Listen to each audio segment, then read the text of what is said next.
Good evening everyone. अपन ने पिछले topic में बात की थी स्टैटिक्स के बारे में कि सांख्यिकी क्या होता है और सांख्यिकी के टॉपिक पढ़े थे हमने।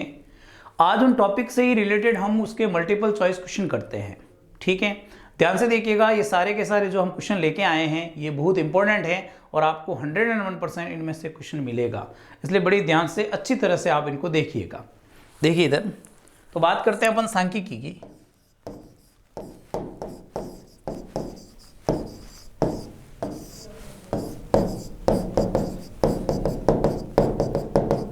स्टैटिक्स, देखिए सांख्यिकी की बात करेंगे अपन। देखिए हमारे जो क्वेश्चन है शुरू के पहले दो क्वेश्चन क्या कह रहा है। पहला क्वेश्चन कह रहा है बंटन दे रखा है 4 8 3 6 7 2 3 5 9 4 6 5 में वर्ग अंतराल 3 और 5 की बारंबारता, मतलब 3 से 5 में क्या बारंबारता बनेगी। अब ये कह रहा है 3 से 5 में, 3 से 5 के अंदर की बात करेंगे अपन, तो 3 से 5 के अंदर आने वाले कौन कौन से हैं। देखो कि एक तो 3 आएगा, तो एक 4 आएगा, ये 2 8 तो आएगा नहीं। ठीक है भाई, एक 3 आएगा, एक 4 आएगा। फिर देखो आप, एक ये रहा 3 और एक 5 आएगा, नहीं सॉरी 5 नहीं आएगा, 3 से 5 का तो 5 शामिल नहीं होगा, 5 अगले में शामिल होगा। ठीक है, एक ये रहा 4। अब आप देखो गिनो तो हमारे पास टोटल कितने, और कोई रहा 3 और 5 के बीच में, देखो 3 हो गया, 3 हो गया, 4 हो गया, 4 हो गया, 5 आएगा नहीं यहाँ पे। ठीक है, उसके अलावा कोई नहीं है, सिर्फ और सिर्फ हमारे पास कितने हैं, 1 2 3 4। तो इसकी जो बारंबारता है वो कितनी है, 4। एफ है वो 4 आएगा, ये ध्यान रखना। 3 से 5 लिखा तो 5 शामिल नहीं होता है। आज हम 10 से अगर 15 लिखते हैं और 15 से अगर 20 लिखते हैं तो निम्न सीमा तो शामिल होती है, मगर उस सीमा कभी भी शामिल नहीं होती है। ठीक है, 10 से लेके 14.999 तक इसमें आ सकते हैं इस अंतराल में, मगर 15 कभी भी नहीं आएगा। इस बात को ध्यान में रखना है। तो पहले इसकी बारंबारता कितनी हो गई अपने, 4 हो गई। अगला कहा कि बंटन का प्रास अगर 50 है और वर्ग अंतराल 10 है तो वर्गों की संख्या बताओ। वर्गों की संख्या मतलब कितने वर्ग बनेंगे। तो हमने फॉर्मूला पढ़ा था कि प्रास बट्टा वर्ग अंतराल, तो 50 बटा 10 करेंगे तो हमारे पास कितना आ जाएगा, 5। इसका ऑप्शन अपना कौन सा हो जाएगा, सी। फॉर्मूले पढ़े थे हमने, उस फॉर्मूला के बेस पे हम यहाँ बात कर रहे हैं। देखिए आगे नेक्स्ट तीसरा क्वेश्चन क्या कह रहा है आपको कि संचय ही बारंबारता में से कम का वक्र होता है। से कम, देखो जब ग्राफ बनाते थे हमने बात भी की थी, तो ग्राफ के अंदर क्या होता है कि अगर से कम का ग्राफ होता है तो ऐसे चलता है और से अधिक का ऐसे नीचे चलता है। ठीक है, क्योंकि से कम में अपन सी बनाते हैं वो ऊपर से नीचे की ओर बनाते हैं, और से अधिक में अपन जो बनाते हैं वो नीचे से ऊपर की ओर बनाते हैं। तो से कम के अंदर ग्राफ ऐसा होता है और से अधिक के अंदर ऐसा होता है। अब इसने पूछा है वर्धमान या घातीमान। आप देख रहे हो ये बढ़ रहा है तो ये कहलाएगा वर्धमान, और ये आप देख रहे हो घट रहा है तो ये कहलाएगा ह्रासमान। तो अगर आपसे कहा से कम का तो क्या है, वर्धमान। से अधिक का कहता तो क्या होता, ह्रासमान। अगला कह रहा है निम्न में से केंद्रीय प्रवृत्ति का माप नहीं है। देखो केंद्रीय प्रवृत्ति के माप की बात करें तो 2 माध्य मैंने आपको बताए थे, एक तो होता है गणितीय माध्य और एक होता है स्थिति माध्य। स्थिति माध्य 2 ही होते हैं, एक तो होता है बहुलक आपका और एक होता है आपका माध्यिका। याद रख लेना, आपको पूछ सकता है निम्न में से स्थिति माध्य कौन सा है, तो 2 ही है, बहुलक और आपके माध्यिका। अगर गणितीय माध्य की बात करें तो अपने पास एक होता है समांतर माध्य, एक होता है हरात्मक माध्य और एक होता है गुणोत्तर माध्य। ये 3 होते हैं। आपसे ये भी पूछ सकता है निम्न में से गणितीय माध्य कौन सा नहीं है, या पूछ सकता है निम्न में से स्थिति माध्य कौन सा नहीं है। अब आप देखो मैंने यहाँ पे जो 5 नाम लिखे हैं इसमें से कौन सा नाम है जो नहीं है, वो है मानक विचलन। तो इसका सही आंसर कौन सा है, मानक विचलन। ठीक है, जो आगे बड़ी क्लासों में होता है। आपको इन बातों को ध्यान में रखना है। गणितीय माध्य 3 होते हैं और स्थिति माध्य 3, और ये इंपॉर्टेंट है, ये याद रख लेना। केंद्रीय प्रवृत्ति के माप के अंदर ये चीजें आती है 5, और उसमें भी 2 भाग होते हैं, एक गणितीय माध्य और एक स्थिति माध्य का, ध्यान रखें। नेक्स्ट देखिए क्वेश्चन नंबर 5। पांचवा क्वेश्चन क्या कह रहा है कि किसी बारंबारता बंटन का बहुलक ज्ञात करने में वक्र कौन सा काम आएगा। देखो बारंबारता बंटन में बहुलक जब ज्ञात करते हैं, जैसे आज हम अगर माध्यिका की बात करते हैं तो उसमें से कम प्रकार और से अधिक प्रकार का काम आता है। ऐसे कैसे बहुलक के अंदर जो काम आता है वो आता है आयत चित्र। इस बात को आप विशेष तौर पे ध्यान रखें। अगला कह रहा है से कम प्रकार और से अधिक प्रकार के त्वरण का प्रतिनिधित्व। अभी बात की हमने कि से कम प्रकार और से अधिक प्रकार के लिए त्वरण के लिए काम कौन करेगा, माध्यिका। इस बात को भी ध्यान में रखें, ये सीधे सीधे पॉइंट हैं, आप अच्छी तरह से समझें इनको। आगे देखिए 6 के बाद में 7वां क्वेश्चन। सातवां क्वेश्चन आपको क्या कह रहा है कि माध्य का निम्न में से सूत्र नहीं है। अब देखो माध्य की जब बात करें तो हमारे पास यहां फॉर्मूला होता है जेड का। जेड का फॉर्मूला क्या होता है कि जेड बराबर होता है 3m माइनस 2x बार। अब आपको बात करनी है यहां पे माध्य की, तो माइनस 2x बार को उधर भेजेंगे प्लस का, तो जेड को इधर भेज दो 3m माइनस जेड। अब x बार बराबर क्या आ जाएगा 3m माइनस जेड अपॉन 2। तो ये कह रहा सूत्र नहीं है, तो ये रहा है भाई, ये तो सूत्र, तो ये सही है। एक कहा कि x बार बराबर जेड प्लस 3m है, देखो कि x बार बराबर जेड प्लस 3m की बात करें, एक मिनट वहां पर भी थोड़ी गड़बड़ हो गई, यहाँ 2 होता तो सही रहता, यहाँ पे यहाँ गलती कर दी अपने कि जेड, अब देखो सही है जेड प्लस 3m, सूत्र नहीं है, सूत्र सही कौन सा है, सूत्र हटाओ इसको, अब अपने सही हो जाएगा। लिखने में थोड़ी मिस्टेक हो गई कि सूत्र है, तो सूत्र अपना कौन सा है, ये वाला, देख लो ये मैच खा रहा है, बाकी ना तो ये है और ना ही अपना ये है। मतलब x बार जब ज्ञात करते हैं z बराबर 3m माइनस क्या होता है 2x बार, इस बात को अपन को ध्यान में रखना है। अगला क्या कह रहा है देखो कि आंकड़े 6, 7, x माइनस 2x 17, 20 आरोही क्रम में, मतलब बढ़ते क्रम में दे रखा। माध्य का 16 है तो x याद करा। देखो माध्य का जब ज्ञात की जाती है सीधा से हिसाब है काटना, एक यहां से काटा, एक यहां से काटा, एक यहां से काटा, एक यहां से काटा। अब बेचारे बचे कौन 2, तो इन दोनों का औसत लिया जाता है x माइनस 2 प्लस x बटा 2 जो कि बराबर कितना कह रहा 16। करो ऊपर 2x माइनस 2 इधर 32, अब 2x माइनस 2 दे जाएगा प्लस 2 हो गया 34, तो x का मान 2 का भाग कितनी बार जाएगा 17 बार, तो अपना आंसर कौन सा हो गया 17। इस बात को ध्यान रखें, आपके इस सूत्र से संबंधित आपको कोई ना कोई क्वेश्चन जरूर पूछा जाएगा, इसलिए आप इनको आराम से और ध्यान से अच्छी तरह से देखिएगा। नेक्स्ट देखिए आप 9वां क्वेश्चन। 9वां क्वेश्चन क्या कह रहा है, 9वां क्वेश्चन कह रहा है यदि 1, 3, 4, 5, 7, 4 का माध्य m है, तो 9वें में कह रहा है कि माध्य दे रखा है m, तो माध्य जब ज्ञात करते हैं तो आंकड़ों का योग, तो आंकड़ों का योग करो 1 और 3 4, 4 और 4 8, 8 और 5 13, 13 और 7 20, 20 और 4 24, 24 और बट्टे में आ जाएंगे 6, तो m का मान आ गया 4। फिर ये कह रहा है इन सब का माध्य m माइनस 1 है, इन सब का माध्य m माइनस 1 है, तो m माइनस m 1 माध्य है, तो m माइनस 1 है, तो सबको जोड़ो, देखो 3 प्लस 2 प्लस 2 सबको जोड़ देते, सीधे जोड़ लेते हैं, सबको जोड़े 3 2 5, 5 2 7, 7 और 4 11, 11 और 6 कितना हो गया अपने 17, 17 प्लस p बट्टा अपने पास कितना हो जाएगा, देखो 1 2 3 4 5 6 7, अपने पास टोटल संख्या कितनी है 7। अब m का मान 4 आया, यहाँ जब 4 लिखेंगे 4 माइनस 1 17 प्लस p बट्टा 7। आप देखो इसको 4 में से गया 3 गुणा किया 21, 17 प्लस p, तो यहाँ से p का मान निकालेंगे कितना आ गया 4। अब p भी अपने पास कितना आ गया 4। अब p 4 आ चुका है, तो इसने कहा माध्यिका अगर q है, इन सब की माध्यिका कितनी है q है, तो देखो आरोही क्रम में लिखेंगे, तो पहला 2 फिर 2 फिर उसके बाद 3 3 3 और 4 2 बार आ गया, बन गया। अब ये सारा अपने पास आ चुका है, तो इनकी कटिंग करना शुरू करें ऐसे माध्यिका निकालने के लिए। तो आपने देखा कि माध्यिका कितनी आ गई 3, तो q का मान कितना आ गया 3, p 4 और q 3 आया, इसने पूछा p प्लस q, तो 4 प्लस 3 कितना आ गया 7। मतलब क्वेश्चन के अंदर क्वेश्चन दे दिया, वहां पहले कहा m का मान आएगा माध्यिका से, वो यहां रखोगे तो p का मान आएगा, और p का मान रखोगे तो q आएगा, फिर p और q को अपन को छोड़ देना है, इस बात को ध्यान में रखें। अब देखो आगे अगला क्वेश्चन देखिए आप, अच्छा क्वेश्चन है 10वां आपके सामने। 10वां क्वेश्चन कह रहा है कि आंकड़ों के बहुलक और माध्यिका का अंतर।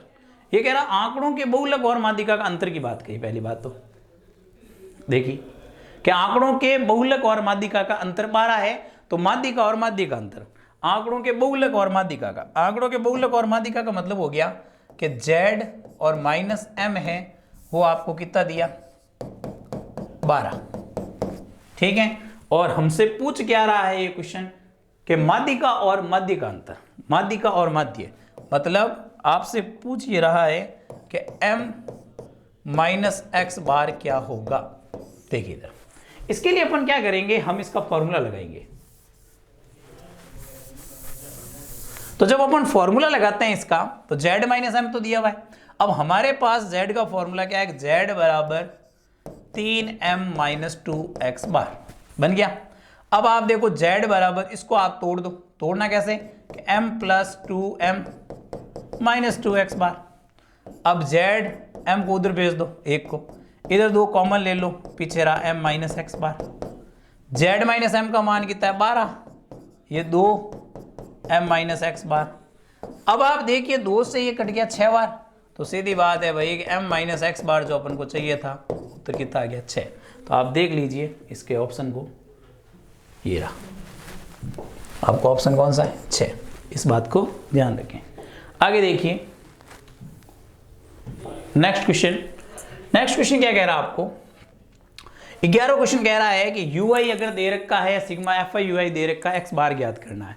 ये आपको पग विचलन विधि से संबंधित दे रखा है। तो जब बात करेंगे पग विचलन की, तो पग विचलन का सूत्र था हमारे पास a plus sigma fi ui बटा सिग्मा fi इंटू एच, जहाँ ui ज्ञात करने का फॉर्मूला था xi माइनस a बटा एच।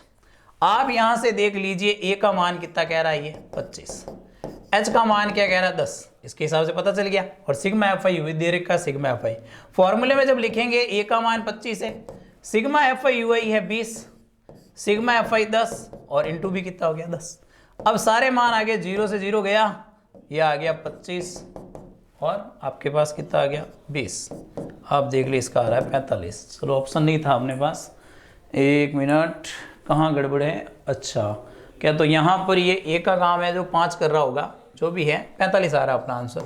ऑप्शन नहीं है तो छोड़ दीजिए इनको, समझ लीजिए आपका इसका आंसर कितना आ रहा है 45 आ रहा है। 45 अपने पास आ गया भाई कि वहाँ पर एच आ गया, ए आ गया, क्योंकि X I minus A upon H होता है, तो ए आ गया 25 अपना, A plus sigma F I U I बटा सिग्मा एफ आई होता है। तो इसका मान आपको 20 दे रखा था। 1 मिनट गड़बड़ कर देना, 100 है नीचे, सॉरी 100 है ना, मैंने 10 लिख दिया। देखो 100 है नीचे, 100 है तो 1 0 इससे कट जाएगा, तो ये अपने पास 2 आ गया, आ गया आंसर अपना, ये आंसर आ गया 27, ये आंसर ठीक है। मैंने देखा नहीं यहाँ पे 10 देख लिया मैंने, 100 है नीचे, तो सिग्मा एफ आई यहाँ पे कितना आ गया 100, ये सारे कट गए इससे और जुड़ के कितना आ गया 27। नेक्स्ट देखिए आप, नेक्स्ट कह रहा है कि माध्य का बहुलक समान हो। वेरी इंपॉर्टेंट क्वेश्चन, ध्यान रख लेना, सीधा से याद रखना, तब बंटन होता है सममित। क्या होता है? सममित होता है, एकदम सिमेट्रिक होता है। उस बात को ध्यान रख लेना कि माध्य का और बहुलक समान आ जाए। अगर ऐसा किसी क्वेश्चन के अंदर समान हो जाता है तो इसका मतलब है कि जो बंटन बनता है वो सममित बंटन बनता है। इतना सा आप ध्यान में जरूर रखें इसको। आगे देखिए नेक्स्ट क्वेश्चन क्या कह रहा है आपको, 13वां क्वेश्चन कह रहा है कि 9 अलग अलग आंकड़ों की माध्यिका 20.5 है। यदि 4 सबसे बड़े आंकड़ों में प्रत्येक में 2 की वृद्धि की जाए तो नई माध्यिका। अच्छा क्वेश्चन है ये भी। 9 का जैसे मान लो अपने पास 9 आ गया, 9 हमने संख्या लिख दी भाई कोई भी, जैसे A B C D E F G H I J और K। देख लीजिए 9 हो गए, नहीं आई तक ही जैसा है, 1 2 3 4 5 6 7 8 9। अब इसने कहा कि इन सब की माध्यिका, अब इनकी सब की माध्यिका निकाला कैसे करते हैं। मान लो एक यहाँ से कटा, एक यहाँ से, एक यहाँ से कटा, एक यहाँ से, एक इधर से, एक इधर से, एक इधर से, एक इधर से, ये वाली होगी। तो इसके हिसाब से m कितना हो रहा है e। अब ये कहता है 4 सबसे बड़े। अब 4 बड़े कौन से भाई, 4 जब बड़े की बात करेगा 4 बड़े तो यही हो गया। अब इनमें मान लो वृद्धि कर दी जाए, कितने की, 2 की वृद्धि कर दी जाए। अब 2 अगर यहाँ बढ़ा दिया जाए तो एक बात बताओ, बढ़ाने के बाद में भी जैसे मान लो आंकड़े होते हैं 1 2 3 4, ऐसे आंकड़े होते हैं जैसे 1 2 3 4 5 6 7 8 9। अभी आप यहाँ देख रहे हो जब कटने की बात है 4 यहाँ 4 इधर से, तो माध्यिका 5 हुई। अब इनमें सबको बढ़ा दे, 2 की वृद्धि कर दे, जैसे ये 8 कर दे, ये 9 कर दे, ये 10 कर दे और ये 11 कर दे, तो भी आप देखो कटेंगे तो ये 4 और माध्यिका 5 ही रहेगी। तो याद रख लेना वृद्धि करने पे वह का वो रहेगा, आपके चेंज नहीं होगा। इस बात को ध्यान रखें कि 9 अलग अलग आंकड़ों की माध्यिका अगर 20.5 है तो 4 सबसे बड़े में अभी 5 में बढ़ा देता ना, तो हो सकता है कि यहाँ पे माध्यिका, अभी मान लो जैसे मैं 5 में 2 की वृद्धि करता तो यही 5 कितना हो जाता 7। यहाँ पर किसी तरह से कोई चेंज नहीं होगा। आगे देखिए क्वेश्चन नंबर 14।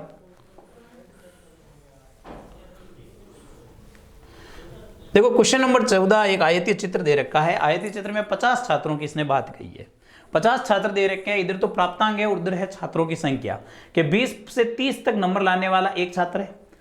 30 से 40 लाने वाले 4, 40 से 50 लाने वाले 2, 50 से 60 वाले 8, 8 से 70 10, 70 से 80 12, 80 से 90 वाले 5 और 90 से 100 वाले कितने हो गए 8। और इधर आपको दे रखा छात्रों की संख्या जो यहाँ पे मैच खा ही रही है आपके।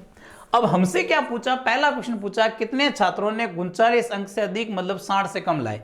39 से अधिक, 39 से अधिक की बात कही तो देखो 30 से लेके 40 यहां से शुरू होता है 39 अधिक 40 वाला, और कितना कहा 60 से कम, 60 से कम मतलब ये वाला। अब इन दोनों के बीच में आप देखिए कितने जने हैं, 2 और 8 कितने हो गए 10, बात ही खत्म हो गई। एक मिनट, 2 और 8 10,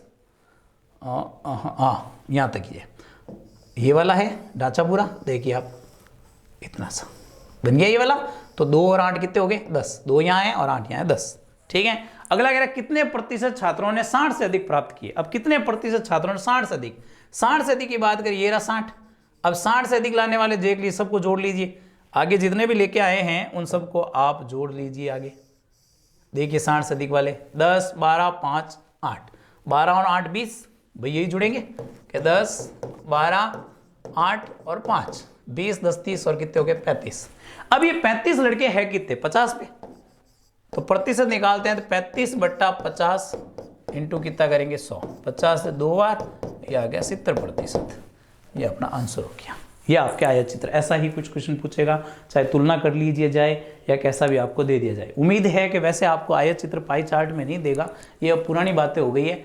आपको केंद्रीय प्रवृत्ति के माप पे जैसे आपको याद नहीं रहेगा, जैसे हमने उसमें पढ़ा था कि उपयोग में कहाँ आते हैं, जैसे जनसंख्या की गणना करनी है कौन सा उपयोग में आएगा, ठीक है। जैसे सूत्र था अपना, मान लो z बराबर 3m - 2x बार, ऐसा कुछ आपको दे दिया जाएगा, ध्यान से देखिएगा। देखो आगे लास्ट क्वेश्चन आपका 15वां क्वेश्चन क्या कह रहा है, किसी परिवार का मासिक चित्र आपको दे रखा है, मासिक व्यय दे रखा है। मासिक व्यय है 60,000 खर्चा होता है। व्यय का खर्च परिवहन पे, बिजली पर, घरेलू सामान और उप परिवहन पे होता है, और ये अपन को पाई चार्ट दे रहा है। अब कह रहा है परिवहन पर कुल व्यय बताओ। परिवहन की बात कर रहा है, परिवहन वाला अपना है 90 डिग्री। अब 90 डिग्री है तो सीधी बात है कि 90 डिग्री बट्टे में आएगा 360, ठीक है। ये तो हो गया इसका, और इनटू में टोटल अपना कितना है 60,000। अब देखो आप 9, ये तो 4 बार कट गया, और 4 से ये काटेंगे 4 एकम 4 20, कितना आ गया 12,000 रुपये। आपका ऑप्शन हो गया ए कि 12,000 रुपये खर्च किस पे होता है, परिवहन पर। सेकंड का घरेलू सामान पर व्यय, कुल व्यय का घरेलू सामान। अब घरेलू सामान का कौन सा है तो है तो 72 डिग्री बट्टा 360 और इनटू घरेलू सामान की बात की तो पहले देखते हैं घरेलू सामान पे है कितना, 60,000 हो गया। अब 72 से काटो, 72 से काटे तो 36 से काटे, 36 दूना 72, ये 5 बार कटेगा।